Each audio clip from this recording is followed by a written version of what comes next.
Welcome to success ગુરુ ધોરણ 12 વિષય આંકડાશાસ્ત્ર. આજે આપણે જોશું પ્રકરણ 1ના સ્વાધ્યાય 1ના બોર્ડમાં પૂછાયેલ દાખલાઓ, પ્રશ્નો અને એમસીક્યુઝ. તો ચાલો શરૂ કરીએ. સૌથી પહેલા એક દાખલો છે તે જોઈએ. તેની રકમ છે એક સમયગાળા દરમિયાન જીવન નિર્વાહ ખર્ચનો સૂચકાંક 280 થી વધીને 340 થયો અને વેતન ₹13,500 થી વધી ₹14,750 થયું હોય તો કામદારોને વાસ્તવમાં કેટલો ફાયદો કે નુકસાન થશે તે શોધો. આ દાખલો ઓગસ્ટ 2020માં બોર્ડ એક્ઝામમાં પૂછાયેલો છે, માટે ખૂબ જ ઇમ્પોર્ટન્ટ રહેશે. તો ચાલો હવે આપણે જવાબ જોઈએ. તો સૌથી પહેલા તો આપણે આપેલો છે જીવન નિર્વાહ ખર્ચનો સૂચકાંક, એટલે કે સૂચકાંક આપેલા છે આપણી પાસે. અને બીજું શું આપેલું છે? વેતન આપેલું છે. આ બે વસ્તુ આપણી પાસે છે. હવે કીધું શું છે કે જીવન નિર્વાહ ખર્ચનો સૂચકાંક હતો કેટલો? 280 હતો, તો તે લખી લઈએ. વધીને કેટલો થઈ ગયો? વધીને થઈ ગયો 340, તો તે લખી લઈએ. અને વેતન હતું ₹13,500, તો તે લખી લઈએ સૌથી પહેલા. અને વધીને કેટલું થઈ ગયું? વધીને થઈ ગયું ₹14,750 થઈ ગયું. આનો અર્થ એમ થાય છે કે જ્યારે જીવન નિર્વાહ ખર્ચનો સૂચકાંક 280 હતો ત્યારે વેતન હતું 13,500 અને જીવન નિર્વાહ ખર્ચનો સૂચકાંક 340 થયો ત્યારે વેતન થઈ ગયું 14,750. તો પૂછ્યું એ છે જે 14,750 થયું છે વેતન, એ નફામાં છે કે ખોટમાં છે? તો હવે ફાયદો છે કે નુકસાન તે શોધવું કેવી રીતે? તો એના માટે ત્રિપદી માંડવાની. તો જ્યારે 280 આપણો સૂચકાંક હતો ત્યારે આપણી પાસે વેતન હતું ₹13,500, બરોબર? એટલું તો હતું આપણી પાસે. હવે જ્યારે 340 થયું ત્યારે હકીકતમાં કેટલું હોવું જોઈએ એ શોધવા માટે આપણે ચોકડી ગુણાકાર કરવો પડે. આપણે 14,750 તો મળેલું છે કે એટલું થયું છે, પણ હકીકતમાં કેટલું હોવું જોઈએ તે શોધીએ. એના ઉપરથી આપણે ફાયદો થયો કે નુકસાન તે ખબર પડશે. તો કરવાનું શું? 13,500 ગુણ્યા 340 ભાગ્યા શું? ભાગ્યા 280. આ ભાગાકાર કર્યા પછી આપણે કિંમત શું મળે છે? આપણે કિંમત મળે છે 16,392.86. હવે આ કિંમત છે એ 14,750 કરતા વધુ છે કે ઓછી છે? આ વધુ છે, તો નુકસાન થયું હશે. કારણ કે જો સૂચકાંક 280 થી વધીને 340 થયો તો રકમ 13,500 થી વધીને 16,392.86 થવાની હતી, જે થઈ છે 14,750. તો હવે આપણે ફાયદો કે નુકસાન શોધવા માટે આપણે શું કરવાનું? અહીંયા લખવાનું 16,392.86 ઓછા 14,750. હવે આ બાદબાકી કરીએ તો આપણે કેટલા રૂપિયા મળે છે? આપણે મળે છે 1,642.86, એટલે કે 1,642.86 રૂપિયાનું નુકસાન થયું છે. આપણો આજનો આ પહેલો દાખલો અહીં પૂરો થાય છે. હવે બીજો દાખલો જોઈએ. આજના બીજા દાખલાની રકમ છે વર્ષ 2014 અને વર્ષ 2015ના જથ્થાબંધ ભાવના સૂચકાંક અનુક્રમે 177.6 અને 181.2 મળ્યા છે. આ બંને વર્ષના સૂચકાંકનો ઉપયોગ કરી ફુગાવાનો દર શોધો. આ દાખલો જુલાઈ 2018માં બોર્ડ એક્ઝામમાં પૂછાયેલો છે, માટે ખૂબ જ ઇમ્પોર્ટન્ટ રહેશે. તો ચાલો હવે આપણે દાખલો ગણીએ.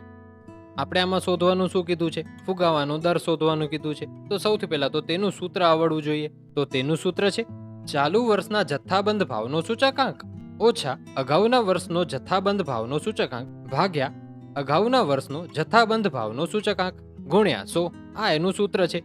તો આનામાં ફુગાવાના દરનું સૂત્ર શું બનશે? લખી લઈએ.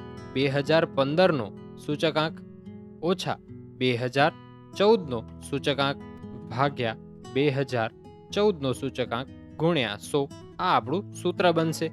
તો હવે આપણે સૂત્રમાં કિંમત મૂકીએ. તો લખવાનું બરાબર કરીને. 2015ની કિંમત કેટલી છે? 181.2 આપેલી છે. સૂચકાંક આપેલો છે જથ્થાબંધ, એ જ આપણે લખવાનો છે. અને 2014ની કિંમત કેટલી આપેલી છે? 177.6 આપેલી છે. અને છેદમાં એટલે કે ભાગ્યા કેટલા થશે? 177.6 સૂત્ર પ્રમાણે જ. અને ગુણ્યા 100 ભૂલાય નહીં, એ તો લખવાના જ, કારણ કે સૂત્રમાં જ છે. હવે સૌથી પહેલા તો બાદબાકી કરીએ. તો અંશમાં કેટલા વધે છે? 3.6 વધે છે અને છેદ તો એમનો એમ 177.6 ગુણ્યા 100. હવે આપણે 3.6 ભાગ્યા 177.6 કરીએ તો કેટલા મળે છે? તો આપણે મળે છે 0.0203 ગુણ્યા 100 તો ખરા જ. હવે આપણે આનો ગુણાકાર કરીએ તો કેટલા મળે છે? આનો ગુણાકાર મળે છે આપણે 2.03. હવે આ શું મળ્યું?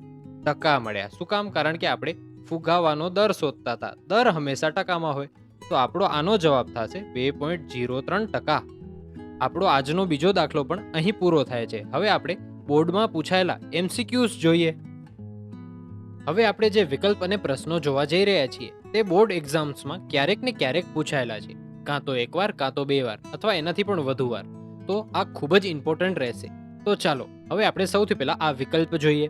જીવન નિર્વાહ ખર્ચના સૂચક આંકની રચનામાં કયા ભાવ ધ્યાનમાં લેવાય છે? જેના ઓપ્શન્સ છે આ. આનો જવાબ સાચો જો તમને આવડતો હોય તો કોમેન્ટ બોક્સમાં જણાવો. આનો સાચો જવાબ આવશે ડી, છૂટક ભાવ. હવે આપણે આગળ વધીએ. બીજો વિકલ્પ છે સૂચક આંકની રચનામાં કઈ સરેરાશ શ્રેષ્ઠ સરેરાશ ગણવામાં આવે છે?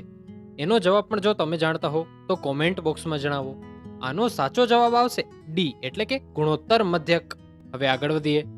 નેક્સ્ટ વિકલ્પ છે એક વસ્તુનો ભાવ આધાર વર્ષની સરખામણીમાં ચાલુ વર્ષમાં 4.5 ગણો વધે છે તો ભાવ સૂચકાંક કેટલો થાય? તો આનો જવાબ આવશે સી, 550.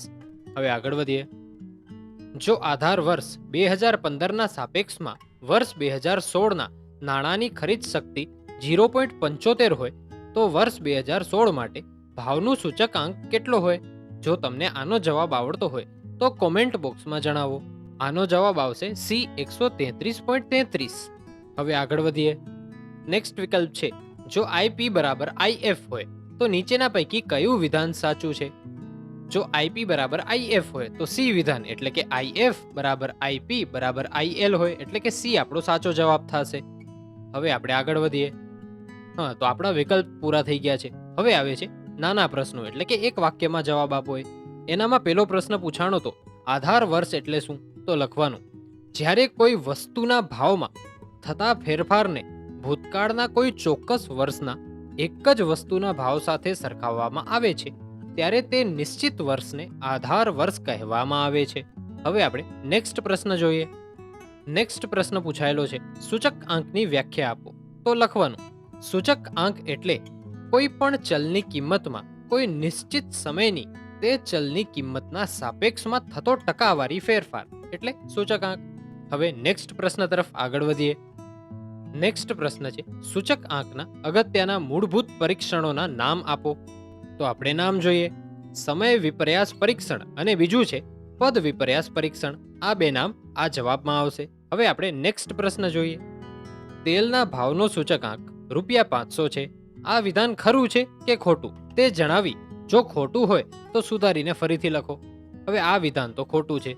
શું કામ? કારણ કે કોઈ દિવસ સૂચકાંકની આગળ છે ને રૂપિયા ન લાગે. તો હવે સાચું કેવી રીતે લખું? તો લખાશે આવી રીતે. તેલના ભાવનો સૂચક આંક 500 છે.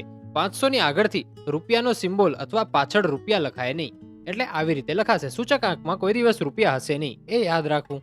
હવે આપણે આગળ વધીએ. નેક્સ્ટ પ્રશ્ન છે ભારતમાં મોંઘવારી ભથ્થાનો દર શોધવા કયા સૂચક આંકનો ઉપયોગ કરવામાં આવે છે? તો એનો જવાબ આવશે જીવન નિર્વાહ ખર્ચના. હવે આગળ વધીએ. તો નેક્સ્ટ પ્રશ્ન છે અચલ આધારની રીત અને પરંપરિત આધારની રીત વચ્ચે મુખ્ય તફાવત લખો. તો લખવાનું અચલ આધારની રીતમાં સામાન્ય ઘટનાઓવાળા વર્ષને આધાર વર્ષ તરીકે લખવામાં આવે છે જે સમયના સમગ્ર ગાળા માટે અચલ રહે છે, એટલે કે બદલતી નથી. અને જ્યારે પરંપરિત આધારની રીતમાં જે વર્ષનો સૂચકાંક મેળવવાનો હોય તેનાથી આગળના વર્ષને આધાર વર્ષ તરીકે લેવામાં આવે છે જે બદલાતું રહેતું હોય છે. આપણે દાખલા તો ગણ્યા જ છે એ પ્રમાણે. હવે આગળ વધીએ. નેક્સ્ટ પ્રશ્ન છે સૂચક આંકની રચનામાં કઈ સરેરાશ પ્રચલિત છે? તો એનો જવાબ આવશે ભારિત મધ્યક, એટલે કે ભારિત મધ્યક સરેરાશ પ્રચલિત છે. તો આજના આપણા વિકલ્પ, દાખલાઓ અને પ્રશ્નો અહીં પૂરા થાય છે. હજી મોટા દાખલાઓ જે છે તે અમુક IMP છે જે હું તમને હોમવર્ક માટે આપું છું, જેનામાં સ્વાધ્યાય 1નો 8મો અને 10મો દાખલો ખૂબ IMP છે. જો તમને ન સમજાય તો તમે કોમેન્ટ કરજો તો હું વિડીયો બનાવી આપીશ. બાકી હોમવર્કમાં છે, કારણ કે 8મો દાખલા જેવા તો આપણે ઘણા દાખલા ગણેલા છે. અને જો 10મો તમને ન સમજાય તો તમે કોમેન્ટ કરજો તો હું તમને એ ગણીને બતાવી આપીશ. બાકી 8મો દાખલો અને 10મો દાખલો તમારા માટે હોમવર્ક છે. તો આજનો આ વિડીયો અહીં પૂરો થાય છે. Thanks for watching. આવા જ એજ્યુકેશનલ કોન્ટેન્ટ માટે સબસ્ક્રાઇબ કરો સક્સેસ ગુરુને.